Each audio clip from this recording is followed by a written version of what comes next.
Prime Minister and I have just finished a very productive meeting. And the Prime Minister, I know you've got to get up to Capitol Hill very soon and to address the joint session of Congress.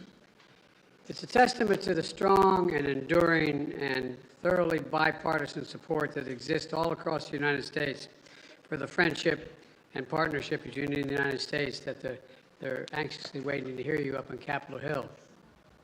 A partnership that is among the most consequential in the world, that is stronger, closer, and more dynamic than any time in history.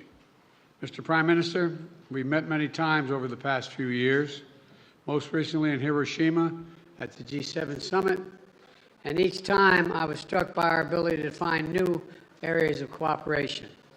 Together, we're unlocking a shared future of what I believe to be unlimited potential. And with this visit, we're demonstrating once more how India and the United States are collaborating on nearly every human endeavor and delivering progress across the board.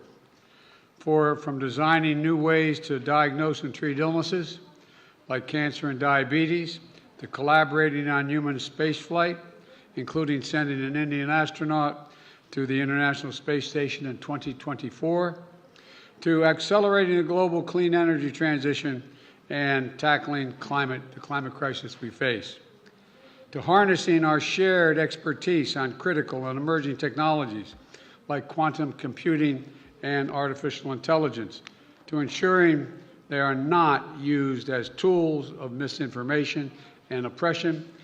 We are doubling down on our cooperation to secure our semiconductor supply chains, advancing Open RAN telecommunications networks, and growing our major defense partnership with more joint exercises, more cooperation between our defense industries, and more consultation and coordination across all domains.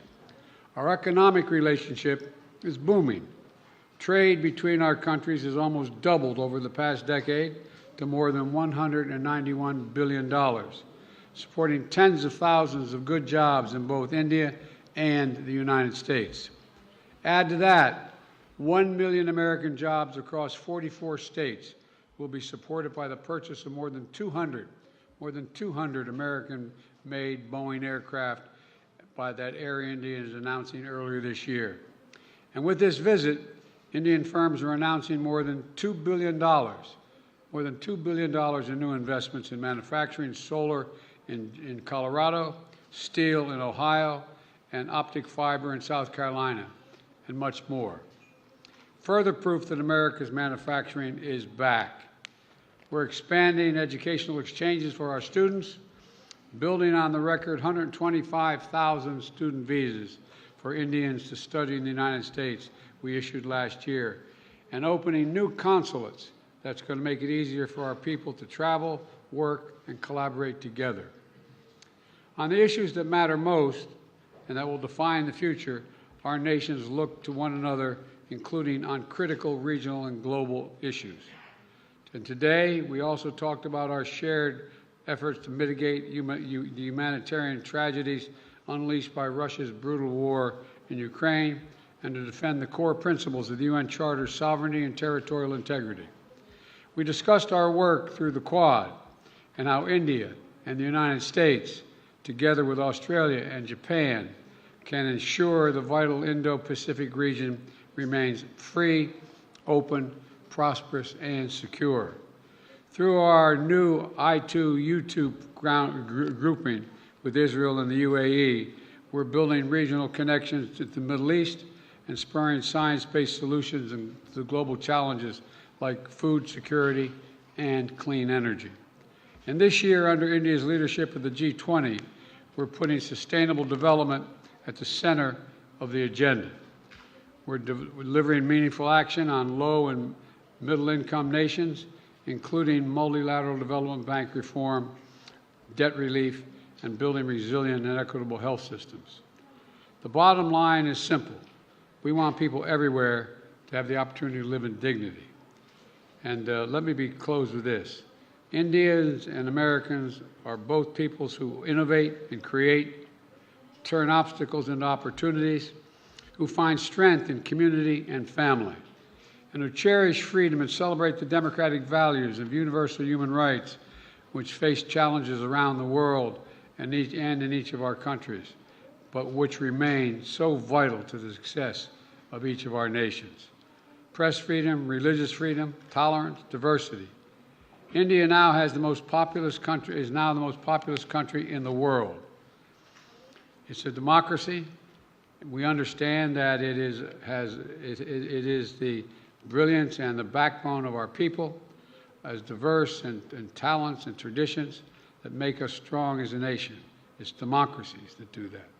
We see that so clearly here in the United States, where a vibrant Indian American community of more than 4 million strong contributes every single day to the writing of the future of our nation. Indian Americans of every background and faith, representing the full diversity of India, are pursuing their American dream while maintaining deep connections for their Indian heritage and families. That makes us all stronger.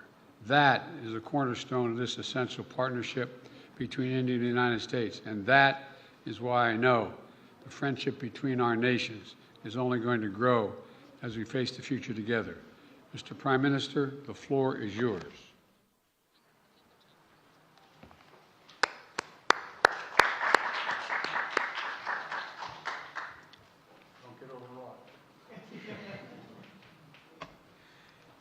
Your excellency राष्ट्रपति Biden, दोनों देशों के delegates, media के साथियों, नमस्कार।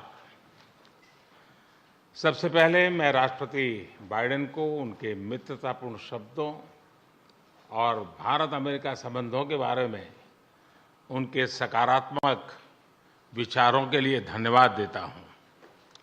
Friends, आज का दिन भारत और अमेरिका के संबंधों के इतिहास में एक विशेष महत्व रखता है।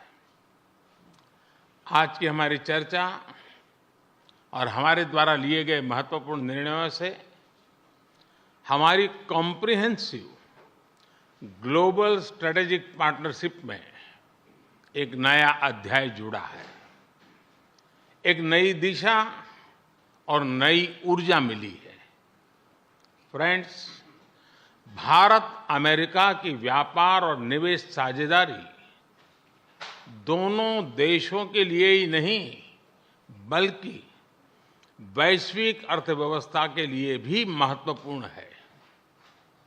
आज अमेरिका भारत का सबसे बड़ा ट्रेड पार्टनर है। हमने निर्णय लिया है कि व्यापार से जुड़े लंबित मुद्दों को समाप्त कर नई शुरुआत की जाए। आईसेट यानी initiative for critical and emerging technology हमारे तकनीकी सहयोग के महत्वपूर्ण फ्रेमवर्क के रूप में उभरा है।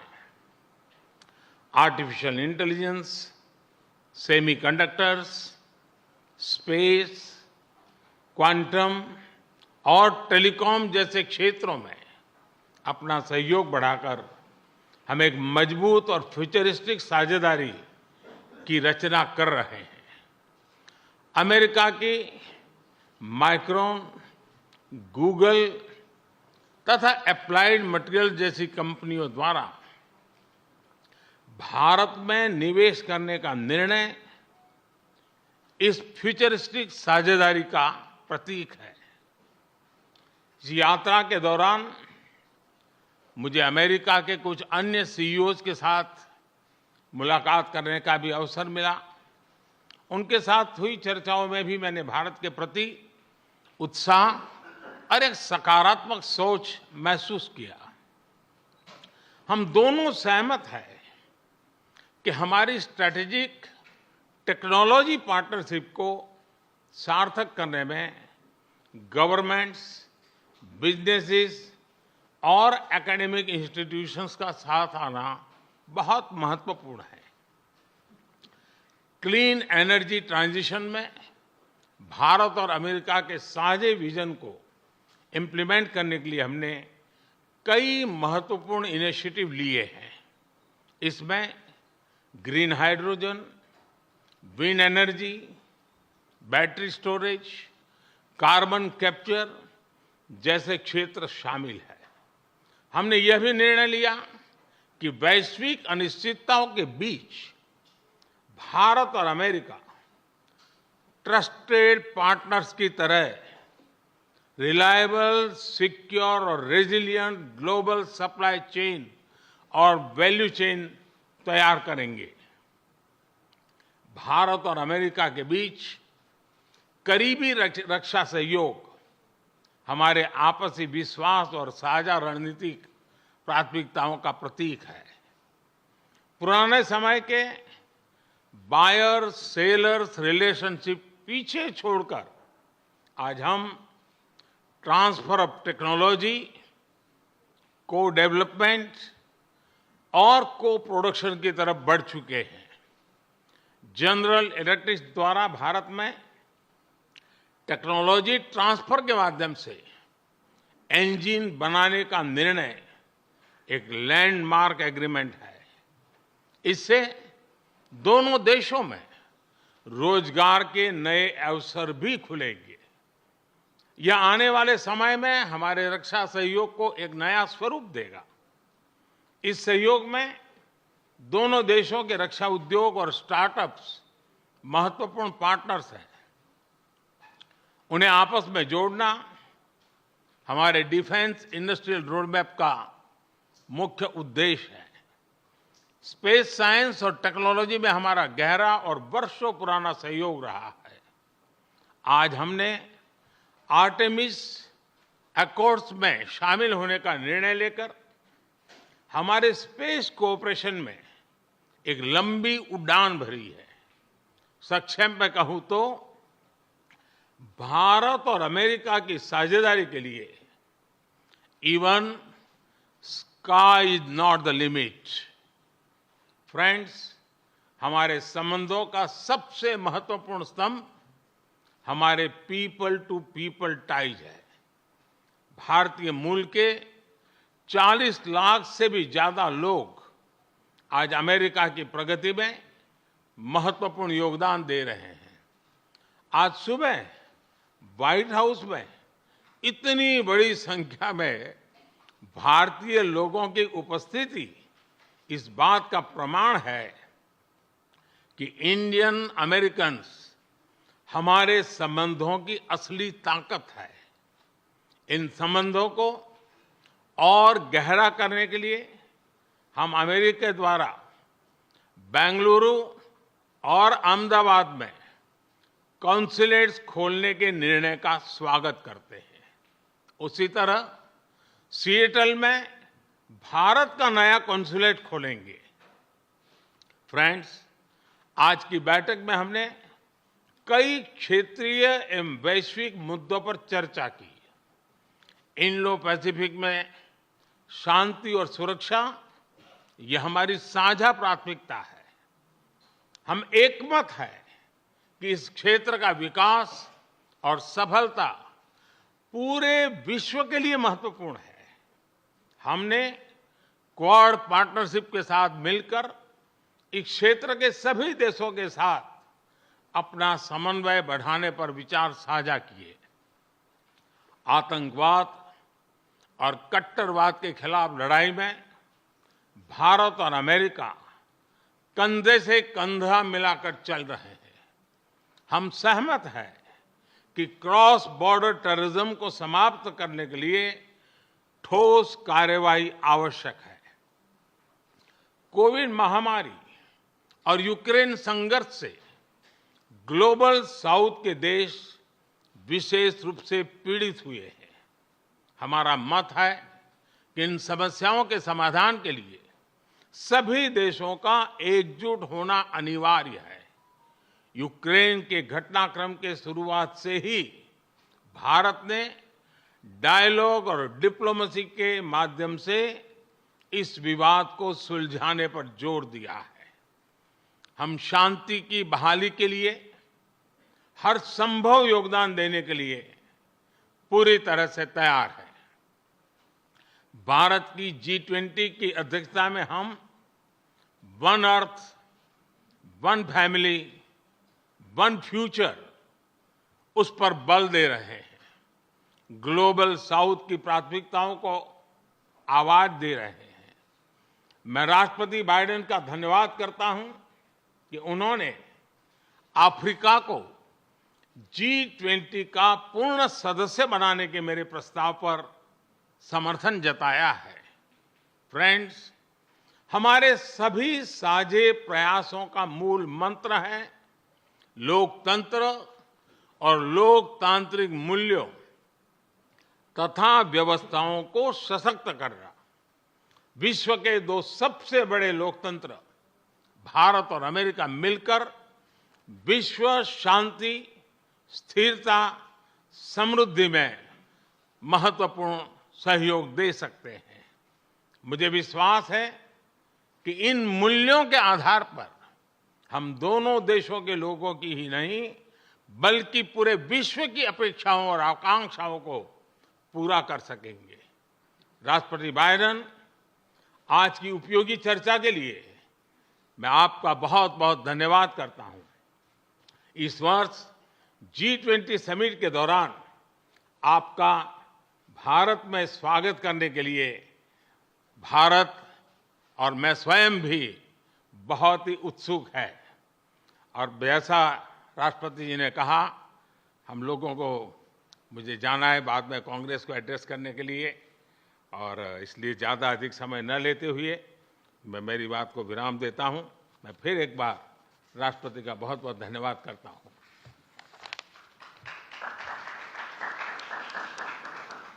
Well, the Congress is actually waiting to, and anxiously waiting to hear you.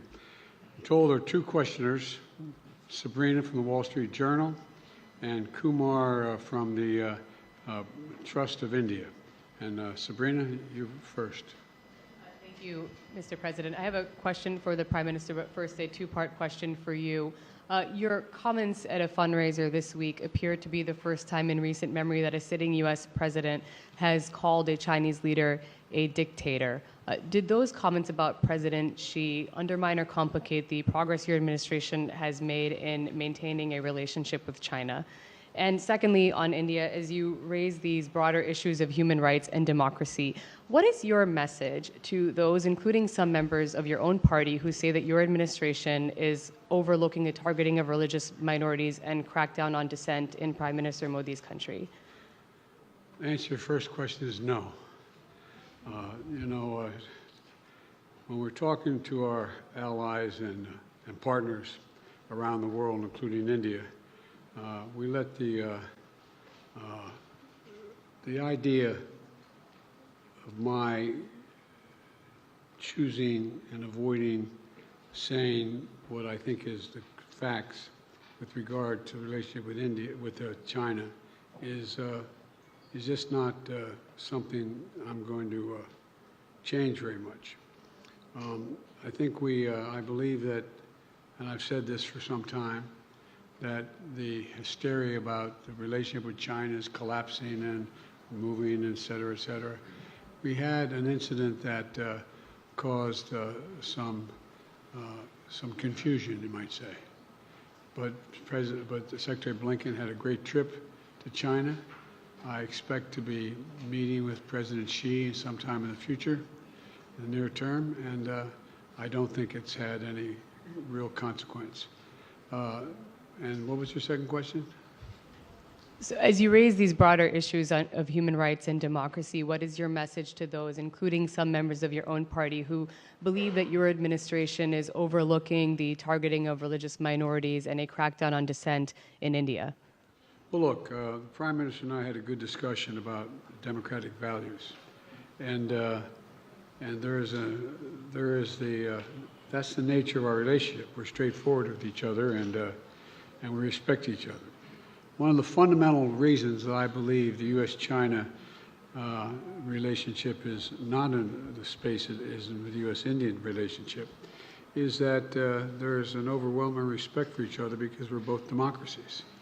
And it's a common democratic character of both our countries and our people, our diversity, our culture, our open, tolerant, robust debate. and I believe that we believe in the dignity of every citizen. And it is in America's DNA, and I believe in India's DNA, that the whole world has a stake in our success, both of us, in maintaining our democracies, makes us appealing partners, and enables us to expand democratic institutions around the world. And I believe this, and I still believe this. Mr. Prime Minister, India has long prided itself as the world's largest democracy, but there are many human rights groups who say that your government has discriminated against religious minorities and sought to silence its critics. As you stand here in the east room of the White House, where so many world leaders have made commitments to protecting democracy, what steps are you and your government willing to take to improve the rights of Muslims and other minorities in your country and to uphold free speech?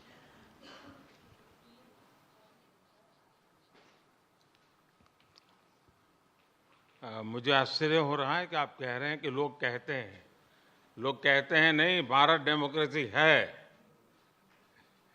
और जैसा राष्ट्रपति Biden ने कहा, भारत और America दोनों के DNA में लोकतंत्र है। लोकतंत्र हमारा स्पिरिट है, लोकतंत्र हमारी रगों में है, लोकतंत्र को हम जीते हैं और हमारे पूर्वजों ने उसको शब्दों में ढाला है संविधान के रूप में। और हमारी सरकार लोकतंत्र के मूलभूत मूल्यों को आधार लेकर के बने हुए संविधान के आधार पर चलती है। और हमारा संविधान और हमारी सरकार, और हमने सिद्ध किया है डेमोक्रेसी कैन डिलीवर। और जब मैं डिलीवर कहता हूं तब कास्ट, क्रीड, रिलीजन, जेंडर, किसी भी भेदभाव को वहां जगह नहीं होती है। और जब हम लोकतंत्र की बात करते हैं तब अगर ह्यूमन वैल्यूज नहीं है, ह्यूमैनिटी नहीं है, ह्यूमन राइट्स नहीं है, फिर तो वो डेमोक्रेसी है ही नहीं। और इसलिए जब आप डेमोक्रेसी कहते हैं, जब डेमोक्रेसी को स्वीकार करते हैं और जब हम डेमोक्रेसी को लेकर के जीते हैं, तब डिस्क्रिमिनेशन का कोई सवाल ही नहीं उठता है। और इसलिए भारत सबका साथ, सबका विकास, सबका विश्वास, सबका प्रयास, उन मूलभूत सिद्धांतों को लेकर के, और इसलिए हम चलते हैं। भारत में सरकार के जो बेनिफिट्स हैं वो एक्सेस टू ऑल है, जो भी उसके हकदार हैं उन सबको मिलते हैं। इसलिए भारत के लोकतांत्रिक मूल्यों में कोई भेदभाव नहीं है, न धर्म के आधार पर, न जाति के आधार पर, न उम्र के आधार पर, न भूभाग के आधार पर।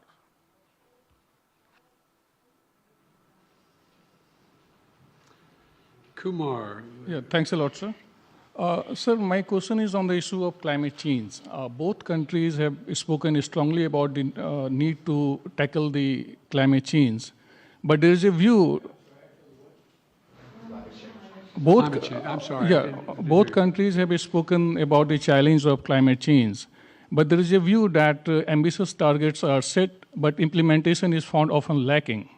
And there is also a criticism of lack of technological transfer, financial transfer from the developed countries to the developing nations. How do you both leaders see the way ahead on this pressing issue? Well, first of all, I think it is the existential threat to humanity, climate change. It's the most serious problem we face as human beings. We have to keep it below 1.5 degrees Celsius. We've made enormous progress here in the United States on dealing with this issue by doing three things. Number one, by insisting that we move every one of our industries into a position where they can take advantage of cheaper and more extensive and more available renewable energy, whether it's solar or wind or hydrogen and green hydrogen. There's a whole range of things we've been working on. In addition to that, we find ourselves in a position that what we've done is that we have significantly reduced for example, I made a commitment that we are going to make sure that by 2030, 30% of all our land and sea and oceans were in conservation, could not be developed. We're well on our way to doing that, and that's also absorbing carbon from the air as a consequence of that because of the conservation. We are in a position as well, but we have provided for significant increase in funding for a whole range of issues, but not just for the United States, but for the rest of the world. For example, we're working with the G7 to provide for infrastructure work for dealing with global warming on the continent of Africa. In Angola, building the largest solar project, moving ourselves, having railway to go all the way across the southern from the Atlantic Ocean to the Indian Ocean in Africa, to be able to transport and do it cheaper and do it with less, how can I say it, less carbon emissions. We're trying to work with other countries to maintain their carbon sinks so they don't have to develop them like we did in causing pollution, and we're trying to figure out how to work out to pay them not to develop certain areas like the Amazon and Brazil. But there's a lot of technology that's available that we're sharing and we share with one another. We've learned how to do solar energy, which is considerably cheaper than it is for fossil fuels. The same way dealing with not just solar, but dealing with wind. And so there's a lot of technology that we've developed, and we're well on our way, I think, to meeting the commitment we made that we made in Paris. And we're prepared to share all of that with India that has a desire to do the same.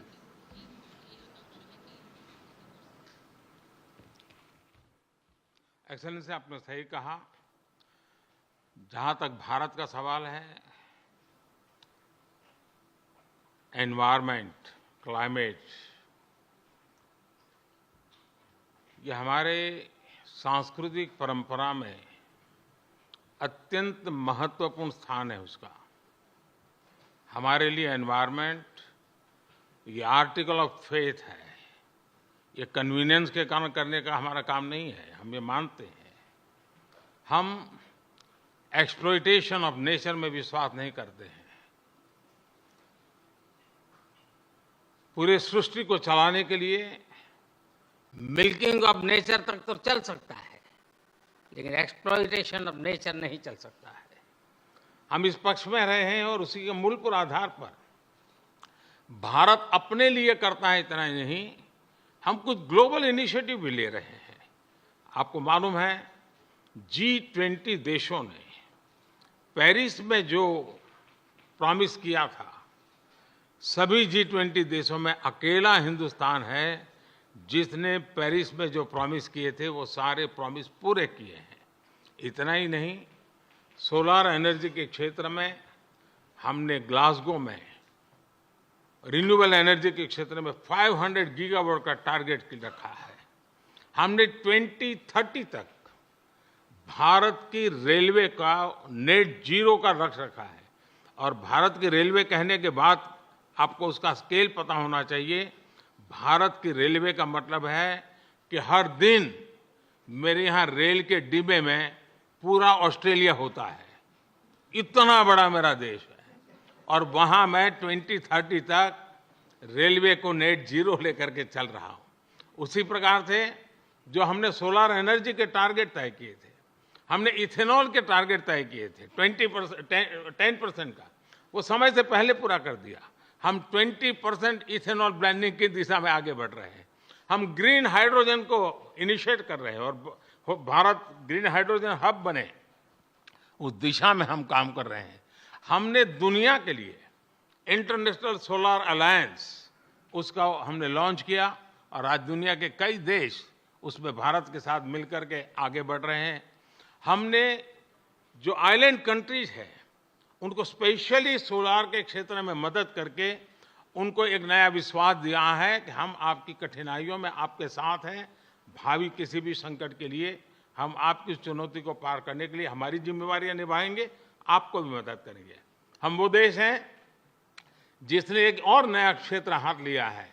हम देख रहे हैं कि natural calamity के कारण आज मनुष्य मृत्यु की चर्चा तो होती है, लेकिन इंफ्रास्ट्रक्चर का इतना नुकसान होता है जो 50-50 साल तक भरपाई नहीं हो सकता। और इसलिए ये जो क्लाइमेट चेंज के कारण जिस प्रकार का संकट आ रहा है, तो ऐसा इंफ्रास्ट्रक्चर बनना चाहिए जिसमें रेजिलियंस हो। और इसके लिए CDRI हमने एक ग्लोबल ऑर्गेनाइजेशन को जन्म दिया है। और आपको पता होगा, मैंने ग्लासगो के अंदर एक विषय रखा है दुनिया के सामने, और जिसको पिछले दिनों UN सेक्रेटरी जनरल और मैंने उसको लॉन्च किया है, वो है मिशन लाइफ। और जब मैं लाइफ कहता हूं तब life style for environment. Her individual को प्रो क्लाइमेट, प्रो एनवायरमेंट अपना जीवन जीने का तरीका डेवलप करना होगा। इतने बड़े संकट के लिए उस दिशा में भी हम काम कर रहे हैं। और मुझे विश्वास है कि भारत ने जो आज इन क्षेत्रों में काम शुरू किया है, इसलिए नहीं कि भारत ने दुनिया के एनवायरनमेंट को बुरा किया है, लेकिन हम इसलिए कर रहे हैं कि हमारी भावी पीढ़ी की हमें चिंता है। हम हमारी भावी पीढ़ी को ऐसा विश्व नहीं दे सकते हैं कि जिसके लिए उसके लिए जीना कठिन हो जाए। और इसलिए एक ग्लोबल रिस्पॉन्सिबिलिटी के रूप में भारत ने खुद ने कुछ बुरा नहीं किया है, तो भी अच्छा करने में, योगदान देने में हम अग्रिम भूमिका निभा रहे हैं और हम आगे भी निभा रहेंगे। जहां तक समृद्ध देश हैं, लगातार चर्चा रही है, टेक्नोलॉजी ट्रांसफर हो, फाइनेंशियल मदद हो, और धीरे धीरे विश्व भी मन बना रहा है कि जो देश इसमें करना चाहते हैं उनको टेक्नोलॉजी की मदद मिले, उनको फाइनेंशियल मदद मिले। हम प्रतीक्षा कर रहे हैं कि जितना जल्दी इस विषय में आगे बढ़ेंगे, दुनिया को इस संकट से हम जल्दी से मुक्त कर पाएंगे। धन्यवाद। Let me add one thing to that. We have caused damage in the United States the way we've developed over the last 300 years. And that's why I was able to convince my colleagues in the Congress to pass legislation, the largest climate fund ever in American and the world history, $369 billion. $369 billion to deal with the climate crisis. And we're doing it extensively now, and I think you're going to see significant progress. Thank you all very, very much. President,